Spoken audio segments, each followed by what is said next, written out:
Assalamualaikum warahmatullahi wabarakatuh. Masih bersama saya Mr. Iwe atau Pak Irwan. Jadi hari ini kita akan belajar tentang adjective clause atau juga relative clause ya. Stay tune bersama saya. Semoga pelajaran hari ini bermanfaat buat kalian yang akan tes PKN STAN pada tahun 2020. Oke. Jadi kita akan mulai membahas tentang adjective clause atau relative clause itu. Okay. Apa relative clause itu? Jadi relative clause itu adalah tujuannya menggabungkan dua kalimat sehingga membuat kalimat yang kompleks. Jadi dia menggabungkan at least dua kalimat dan membuat jadi kalimat yang kompleks atau disebut dengan complex sentence. Oke. Jadi adik-adik, complex sentence itu banyak. Cuman salah satu bentuk complex sentence adalah penggabungan yang menggunakan relative pronoun sehingga disebut dengan relative clause atau adjective clause. Oke. Coba kita lihat contohnya biar kita bisa memahami apa sih adjective clause itu atau relative clause itu, apa bedanya dengan kalimat biasa. Oke. Kita lihat seperti ini. Di sini ada simple sentence, oke? Di sini ada simple sentence, kemudian di sini ada complex sentence. Nanti di sini saya akan isi dengan menggunakan relative clause, oke? Misalnya kita lihat contoh di sini. The book is interesting. Ini ada satu kalimat, the book is interesting. Kemudian pada complex sentence saya buat the book that he just read is interesting. Pada dasarnya complex sentence yang kedua ini berasal dari dua kalimat. Beda dengan simple sentence, dia hanya satu kalimat.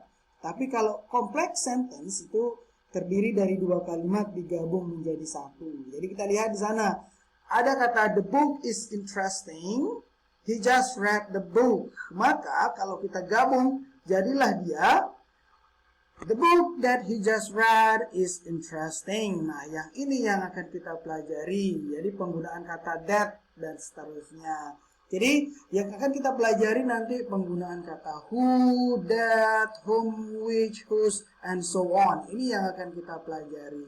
Jadi adik-adik perlu kalian tahu apa sih fungsi dari kata who, that, whom, which, whose, dan seterusnya nanti.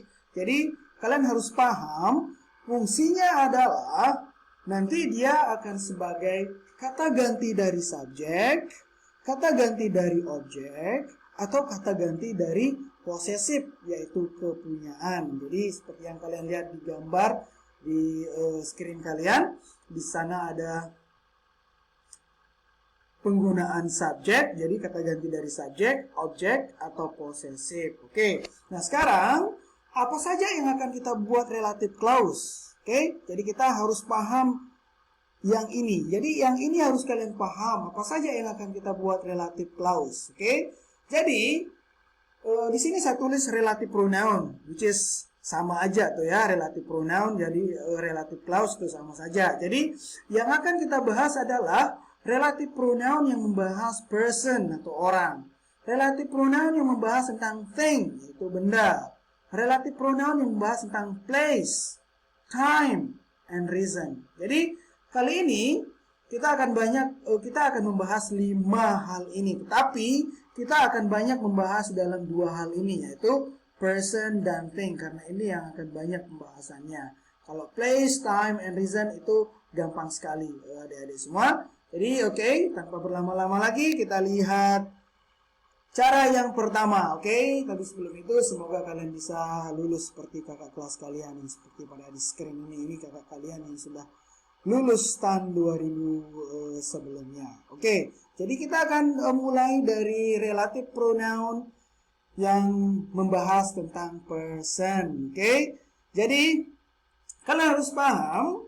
Jadi ada 3 yang akan kita bahas dalam person ini ya. Pertama, relative pronoun yang menggunakan kata who. Jadi kata di sini perhatikan adik-adik. Jadi kata who di sini bukan untuk membuat pertanyaan, melainkan artinya kalau bahasa Indonesia itu kita buat dia sederhananya kata yang. Jadi menghubungkan artinya yang, laki-laki yang, nah seperti itu ya. Oke, kapan kita gunakan who? Jadi kita gunakan who itu sebagai pengganti subjek. Jadi ingat ya, who itu sebagai pengganti subjek. Nih, contohnya misalkan di sini ada dua kalimat. Kalimat pertama dia mengatakan people who have healthy teeth. Kalimat kedua, people chew well. Jadi kita di sini kita melihat ya, ada dua kalimat. Kalimat pertama, people have healthy teeth. Kalimat kedua dia menggunakan people who chew well. Jadi ini ada dua kalimat. Kalau kita gabung dua kalimat ini, di mana subjeknya sama, maka salah satu subjeknya itu kita ganti dengan menggunakan kata who.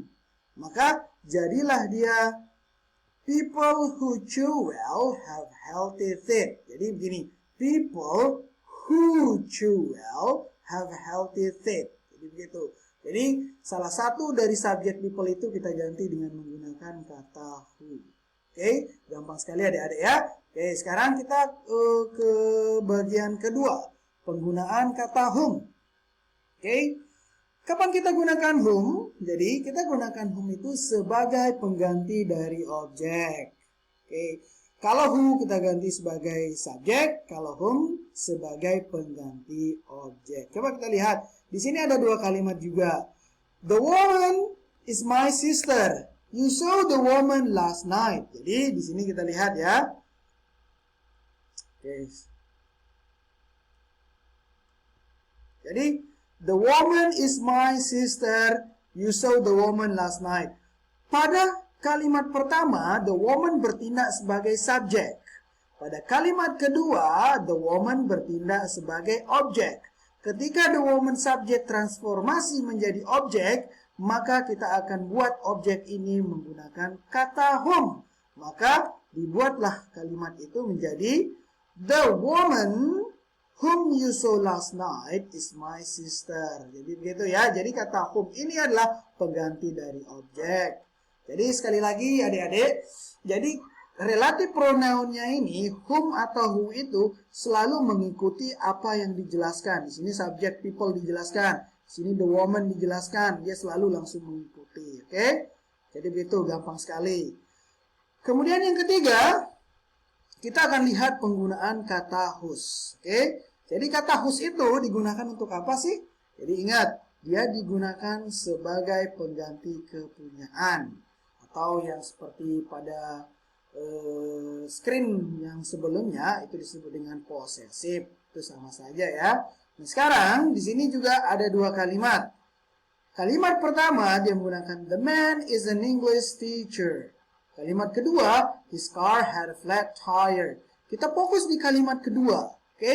Kalimat kedua ini dia menggunakan possessive his, oke?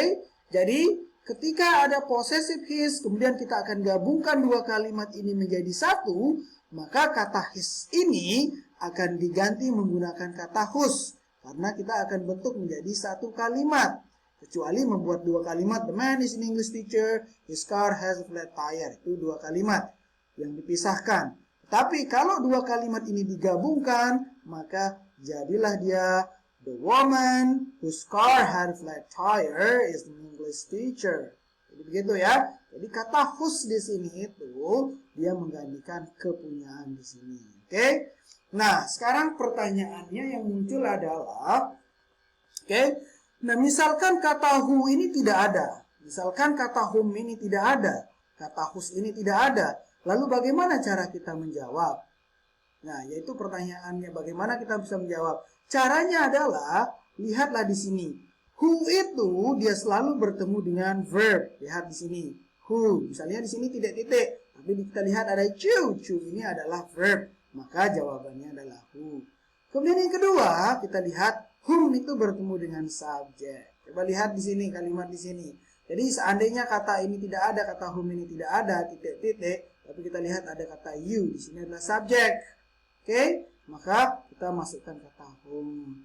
Kemudian yang ketiga, ada kata whose. Kita lihat di sini ya. Jadi whose itu bertemu dengan thing. Kita lihat di sini. Misalkan seandainya kata whose ini nggak ada ya, maka di sini kita lihat ada thing. Oke? Jadi itu yang harus kalian pahami, whose bertemu dengan benda. Oke? Nah, namun suatu saat nanti bisa jadi Oke, bisa jadi kata who ini tidak ada di pada jawaban, padahal dia bertemu dengan verb. Maka kalian bisa mencari kata that. Kata that itu sama berposisi dengan kata who. Tetapi jika kata who ada, pilih saja who. Yang ini adalah option jika tidak ada kata who. Begitu ya. Sama juga dengan kata that. Jadi that ini juga bisa menggantikan kata whom. Tetapi dalam menjawab soal, that ini hampir jarang menggantikan kata whom. That ini digunakan dalam spoken discourse atau ketika berbicara. Jadi begitu ya adik-adik. Semoga sejauh ini kalian bisa mengerti tentang relative pronoun yang menggunakan person. Oke, semoga apa yang saya sampaikan tentang person ini bisa kalian mengerti. Nah, lalu setelah ini kita akan beranjak ke pembahasan tentang yaitu adalah thing, yaitu adalah benda. Oke, bagaimana kita menggunakan benda, relative pronoun atau relative plus pada benda. Oke, jadi kita langsung aja kita lihat di sini ya. Kalau benda itu kita bisa menggunakan which atau that. Oke. Nah, yang harus kalian perhatikan adalah kata which atau that itu bisa digunakan sebagai pengganti subjek atau objek. Jadi dia terserah ya mengganti subjek atau objek. Misalnya kita lihat pertama yang menggunakan sebagai subjek. Ketika which dan that itu digunakan sebagai subjek. Oke, kita lihat di sini. Tom is my cat. Tom ini jadi adalah kucing, jadi dia benda. Kalimat kedua, Tom is very cute. Oke, ini dua kalimat ini sama-sama sebagai subjek. Maka kalau kita konstruksi, jadilah dia seperti ini. Tom, which is very cute, is my cat. Itu kalau kita pakai which. Atau kita pakai that. Tom, that is very cute, is my cat. Oke, jadi itu kalau sebagai subjek. Kemudian yang kedua, which that digunakan sebagai objek. Coba kita lihat ya. Di sini saya buat juga dua kalimat. Kalimat pertama, the car is his car. Kalimat kedua, I really like the car. Oke, kita lihat ya. Di sini ya, the car pertama sebagai subjek, the car kedua sebagai objek. Jadi sama saja kalau di thing ini ya, mau dia sebagai subjek atau objek, sama-sama dia menggunakan which atau that. Pada contoh, the car which I really like is his car. Atau, the car that I really like is his car. Jadi begitu ya. Nah, kemudian yang kedua, kita juga menggunakan kata whose di sini. Di benda ini juga kita menggunakan kata whose. Seperti pada person, whose ini juga pada benda digunakan untuk menyatakan kepunyaan. Tapi kepunyaan yang mengacu pada benda. Misalnya, kita lihat contohnya, the car is mine, its engine is broken. Kita lihat di sini ya, the car is mine, its engine. Nah, di sini kepunyaan benda ya, its engine is broken. Maka kalau kita akan sambung, maka jadilah dia the car whose engine is broken is mine. Jadi itu penggunaan dari kata things. Jadi kita bisa menggunakan which dan that pada pembahasan sebagai subjek atau objek. Kemudian whose tetap ya untuk menggantikan kepunyaan. Oke, lalu selanjutnya yang harus kalian pahami adalah ada preposition di depan relative pronoun. Nah, ini sangat penting sekali nih ya. Banyak juga soal yang seperti ini yang akan muncul nanti. Jadi kalian itu benar-benar harus stay tune, pay attention to this matter, pay attention to this materials. Jadi ini sangat penting, nanti ada preposition berada di depan relative pronoun. Jadi lagi yang harus kalian pahami adalah ada dua relative pronoun yang boleh bertemu dengan preposisi. Oke? Jadi hanya kata whom ketika membahas orang atau person, kemudian kata which yang membahas tentang benda. Jadi preposisi yang boleh ketemu itu adalah kata whom dan which saja. Oke? Misalnya, kita lihat contohnya di sini. The man about whom I talk has helped me so much. The woman for whom I work is so generous. The book about which I complain is yours. The man with whom I went to USA last month becomes my husband. Jadi nanti, dalam menjawab soal, tidak selamanya menggunakan kata whom saja, tidak selamanya menggunakan kata which saja. Tetapi ada kalanya mereka ada ditambahkan preposisi about, for, atau preposisi with. Nah, ini yang harus kalian benar-benar kuasai. Lalu, caranya bagaimana? Kalian harus mengerti, lihat kata kerja setelah subjek dari relative pronoun. Jadi, lihat kata kerja setelah subjek dari relative pronoun. Nah, lihat kita di sini. Di sini kan ada kata home. Lalu lihat subjeknya di sini I. Nah, kata kerjanya inilah namanya kata kerjanya kata talk. Oke? Lalu setelah itu, kalian masukkan ke dalam rumus ini. Jadi, kata talk itu kalian masukkan di bla bla bla bla subjek. Jadi begitu ya. Maka ya itu yang harus kalian ingat untuk mengetahui apakah suatu kalimat itu membutuhkan preposisi atau tidak, maka kalian masukkan ke dalam I titik-titik subjek. Misalkan, perhatikanlah contoh nomor 1 itu ya. Jadi, the woman about whom I talk, oke, kita lihat di sini, the woman about whom I talk has helped me so much. Jadi kita akan menentukan apakah suatu kalimat itu ada preposisinya. Katakanlah ini hilang, tidak ada. Lalu bagaimana kita mengetahuinya?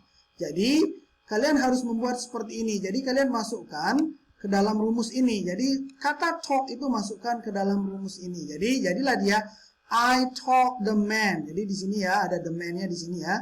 I talk the man. Boleh enggak kita mengatakan I talk the man? Ternyata tidak boleh. Jadi enggak selamanya bukan jawabannya whom. Tetapi kalau kita mengatakan I talk about the man. Nah, ini benar.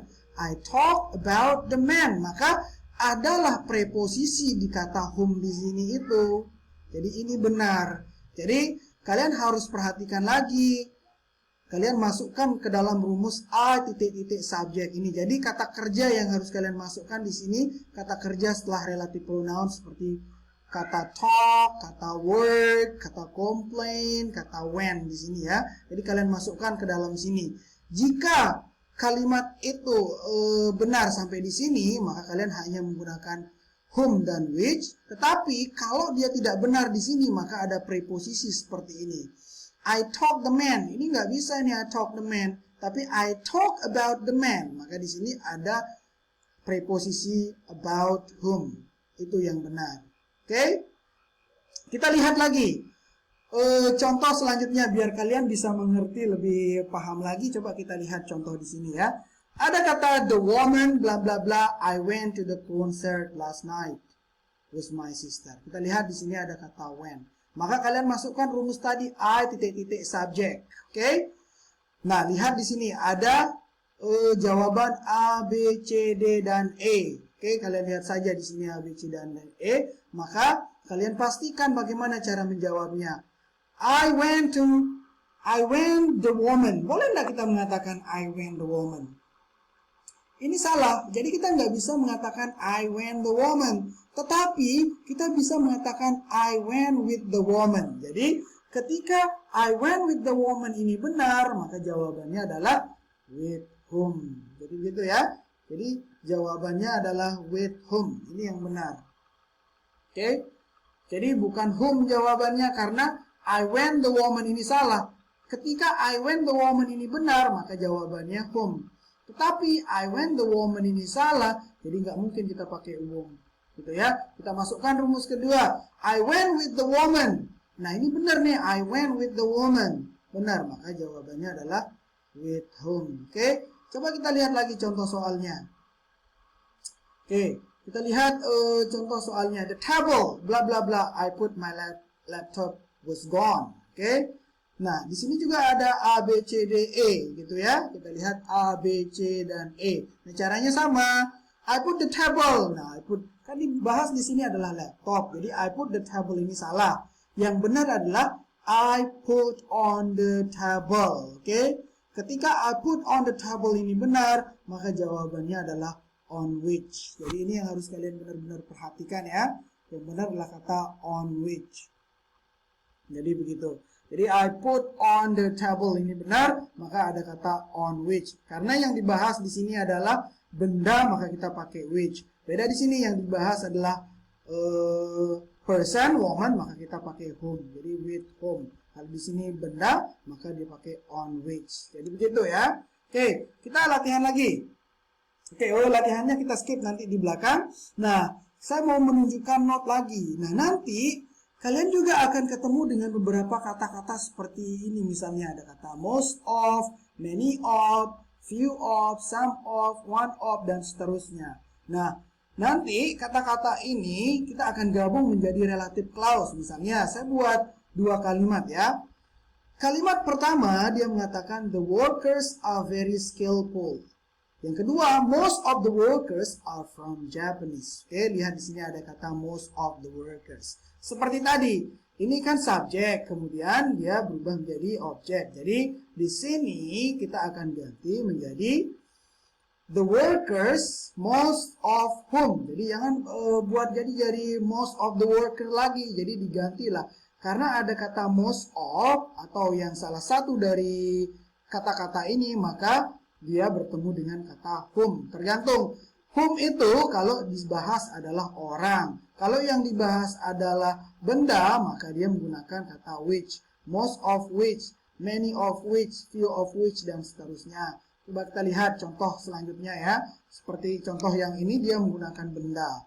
Oke, ada dua kalimat lagi. The cars are new brands. Few of the cars are running slowly. Maka kalau kita gabung, jadilah dia the cars, few of which. Jadi the cars yang kedua ini kita ganti dengan which gitu ya. Jadi ingat, karena di sini ada kata few of. Oke, the cars, few of which are new brands, are running slowly. Jadi begitu. Jika ada kata-kata seperti ini, maka dia hanya boleh ketemu dengan kata whom atau kata which. Di mana whom menjelaskan orang, which menjelaskan benda. Jadi begitu ya. Oke, sekarang kita mengacu kepada pembahasan ketiga yaitu relative clause yang membahas tentang place. Oke, jadi kalau place itu dia hanya bisa menggunakan kata where. Oke, jadi kalau yang dibahas adalah tentang place maka boleh menggunakan where atau boleh menggunakan in which pada situasi yang lebih luas atau at which jika situasinya lebih sempit gitu ya. Misalnya kita buat contoh. Bandar Lampung is a city where I was born. Jadi di sini city ini mengacu pada place, maka relative pronounnya menggunakan kata where. Misalnya sama saja dengan kita menggunakan kata in which gitu ya. Bandar Lampung is city in which I was born. Maka dia sama artinya dengan where di atas. Tetapi jika suatu hal itu lebih spesifik misalnya seperti ini, Jalan Kampung 6 is my address at which I live. Jadi at which ini digunakan ketika dia mengacu pada hal yang spesifik, di mana address itu adalah sangat spesifik. Maka kita menggunakan at which gitu ya. Oke, kita lanjut ke bentuk time. Jadi kalau time ini kita hanya menggunakan kata when. Jadi when itu untuk menjelaskan waktu atau time. Nah, kalau when ini gampang sekali. Misalnya kita lihat aja contohnya. I still remember the day when we first met. Jadi kita lihat di sini ya, yang dibahas adalah kata the day. Maka relative clause-nya atau relative pronoun-nya adalah menggunakan kata when. Jadi setiap yang mengacu pada waktu, mau dia the day, minute, second, year, month, dan seterusnya, maka kita menggunakan kata when untuk menjelaskan waktu. Oke, sekarang kita lanjut.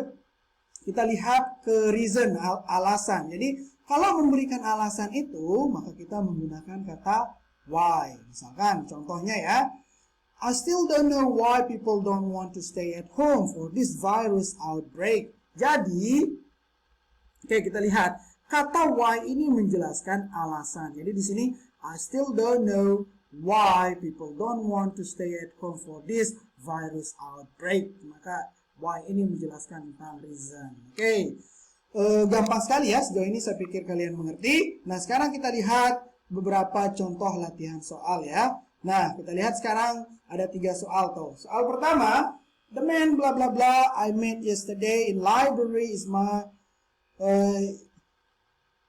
the man I met yesterday in library are my high school classmates. Jadi begitu ya. Nah, cara menentukan jawabannya adalah sekali lagi kalian bisa masukkan cara yang seperti tadi, I titik-titik subjek. Di sini I met man, gitu ya. Kita lihat di sini ini met adalah kata kerjanya, kemudian the man adalah subjeknya di sini. Masukkan saja I met the man. Ini bisa kan? Oke, jadi kalau dia bisa I met the man, maka kita nggak butuh preposisi. Maka jawabannya langsung saja. Jawabannya adalah whom. Jadi begitu ya. Oke, kita lihat soal kedua. Kita lihat soal kedua, ada kata the man. Di sana ya, the man bla bla bla you invited for the birthday banquet has just passed away. Nah, kita uji lagi. Di sana ada kata whom atau to whom jawabannya kemungkinan. Oke? Nah, kita uji. Nah, I invite the man. Bisa nggak kita mengatakan I invite the man? Bisa. Jadi, ini bisa kita pakai I invite the man. Maka, kita nggak butuhkan preposisi. Maka, simple jawabannya adalah whom, bukan to whom. Oke? Jadi, karena di sini I invite the man tidak membutuhkan preposisi, maka langsung jawabannya whom, bukan to whom ya. Oke, jadi to whom itu salah. Oke. Kemudian yang kita lihat bagian ketiga. I live in the city, bla bla bla. The view is absolutely beautiful and radiant. Kita lihat di sini. Yang kita lihat di sini fokusnya adalah kata city, oke? Jadi kata city. Nah, kata city ini mengacu pada place. Maka jawabannya bisa berbentuk where, bisa berbentuk in which. Tapi perhatikan di sini. Di sini ada kata in where. Jadi where ini nggak boleh bertemu dengan in dan seterusnya ya. Maka ini salah. Yang benar adalah in which. Jadi seperti itu ya. Jadi mudah sekali cara kita menjawab soal-soal yang seperti ini. Nanti ketika ada soal pas SPMB PKN STAN yang sudah dimulai, nanti kalian perhatikan hal-hal yang seperti ini. Saya pikir ini gampang sekali. Nah, di sini nanti saya buatkan beberapa contoh soal lagi ya. Kita lihat di sini. Lihat misalnya kata the patient who the nurse has been taking care left the hospital fortuitously. Nah, kita lihat di sini bagaimana cara menjawabnya. Oke, kalian perhatikan saja di rumus pertama yang tadi who itu bertemu dengan verb, whom itu bertemu dengan subjek. Sedangkan di sini who itu bertemu dengan subjek, maka who ini jelas salah gitu ya. Jadi who-nya yang salah. Jadi begitu ya. Kalau dalam error yang kita cari adalah yang salah. Misalnya soal lagi. I have 4 brother and 3 sister. However, the most cunning of bla bla bla is Dira. Jadi masih ingat rumus sebelumnya? Ada kata the most. Maka di sini kita bisa menggunakan kata whom atau which. Kemudian apa yang dibahas? Ternyata di sini yang dibahas adalah orang, Dira. Maka jawabannya adalah the most cunning of whom. Jadi jelas di sini jawabannya adalah the most cunning of whom. Sama juga dengan di sini the company bla bla bla he has worked for 20 years has fired him. Nah, ini kita bentuk uji. Bagaimana mengujinya? Misalnya kita lihat I work the company. Boleh nggak? Saya pikir I work the company itu nggak boleh. Itu salah. I work the company itu salah. Yang benar adalah I work for the company. Maka jawaban yang benar adalah kata for which, karena di sana mengandung preposisi. Jadi begitu ya. Dan seterusnya seperti ini. I still remember the moment. Nah, the moment ini mengacu pada time, maka kalian pilihlah kata when. Begitu ya. Jadi